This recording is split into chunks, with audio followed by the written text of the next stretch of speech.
O ministro Fernando Haddad informou que o plano de corte de gastos já está pronto e que espera apenas a decisão do presidente Lula. A informação agora de André Anelli. O ministro da Fazenda, Fernando Haddad, garantiu que as medidas de corte de gastos já estão prontas e que o anúncio depende apenas da decisão do presidente Lula. Haddad não quis responder qual será o impacto do pacote nas contas públicas, mas afirmou que o valor é expressivo. O ministro afirmou que o princípio que norteia as medidas é que as despesas devem seguir a mesma regra do arcabouço fiscal, corrigido anualmente pela inflação, mais uma taxa real entre 0,6% e 2,5%, sendo que o valor exato depende da variação das receitas. Mais do que o número que é expressivo, mas mais do que o número que, na opinião da Fazenda, reforça o nosso compromisso de manter as regras fiscais estabelecidas desde o ano passado, mais do que isso, na minha opinião, é o conceito que nós utilizamos para fazer prevalecer essa ideia de que as coisas devem, as rubricas devem, todas elas, na medida do possível, ir sendo incorporadas a essa visão geral do arcabouço para que ele seja sustentável no tempo. O ministro também não quis detalhar se o salário mínimo será uma das políticas que vai passar a acompanhar a regra de correção do arcabouço. Essa medida já foi estimada pelo governo e tem uma economia avaliada em 11 bilhões de reais entre 2025 e 2026. O presidente do Senado, Rodrigo Pacheco, defendeu que despesas obrigatórias precisam ser desvinculadas do salário mínimo em meio à discussão sobre corte de gastos. Para Pacheco, a valorização da força de trabalho deve ocorrer sem comprometer as finanças do Estado. Essa lógica de buscar valorizar o salário mínimo, que é absolutamente fundamental para o país, ela não pode, ao mesmo tempo, vincular o crescimento de despesas obrigatórias, quando, na verdade, o que se exige para o Estado brasileiro é que despesas com saúde, com educação, se possa fazer mais com menos. Na noite desta quarta-feira, fora da agenda, Haddad teve mais uma reunião com o presidente Lula no Palácio da Alvorada para definir se o salário mínimo vai passar a ser conduzido pelas regras do arcabouço.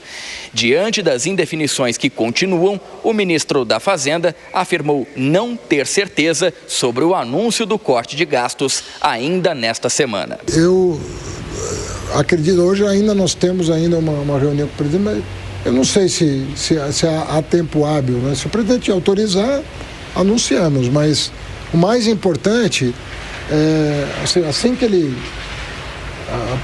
der autorização, nós estamos prontos para dar publicidade aos detalhes do que já está sendo dito aqui. E quem entrou de última hora no alvo da equipe econômica foi o Ministério da Defesa, comandado por José Múcio Monteiro. Ele teve diversas reuniões com Lula e com Haddad depois que o presidente da República ordenou a inclusão da pasta no corte de gastos. De Brasília, André Anelli.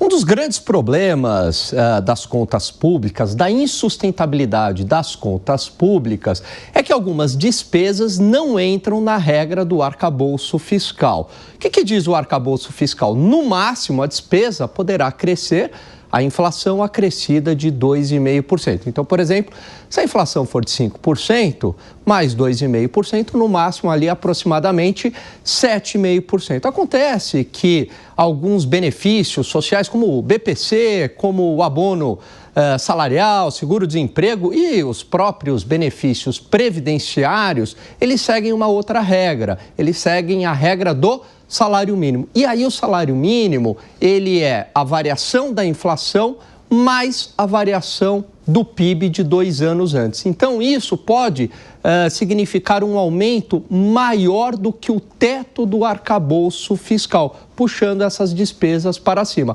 O governo dá indícios que vai mexer nessa forma de remuneração do salário mínimo, talvez alterar, limitando na mesma regra do arcabouço fiscal, ou seja, a inflação mais 2,5%. Agora, o grande problema é que vai continuar essa vinculação ao salário mínimo. Vai diminuir o impacto nas contas públicas, mas não vai resolver o problema do ponto de vista estrutural. Seria muito importante que os benefícios previdenciários, o abono salarial, tivesse uma regra diferenciada e não seguisse a mesma regra do salário mínimo. E justamente nesse sentido, é importante o governo, a partir do momento em que fizer efetivamente o anúncio dessas medidas, que se faça a avaliação, primeiro, se ele atende à visão do mercado, se ele atende às exigências do mercado, às necessidades para que o Brasil, para que a moeda brasileira não continue sofrendo uma depreciação que foi vista nos últimos dias diante desse cenário de incerteza. E, por outro lado, que do ponto de vista político, analisar qual será a implicação que será dada por conta dessas medidas, muitas delas envolvendo o salário mínimo, envolvendo temas que podem ser considerados pouco populares, analisar se isso não pode trazer algum tipo de impacto negativo à popularidade do atual presidente, da atual gestão, especialmente a partir de agora, quando estamos em vias de ingressar na segunda metade do governo, onde os motores da política, pensando nas eleições de 2026, começam a se aquecer. Então, essas duas avaliações deverão ser feitas assim que for apresentado o novo pacote de gastos.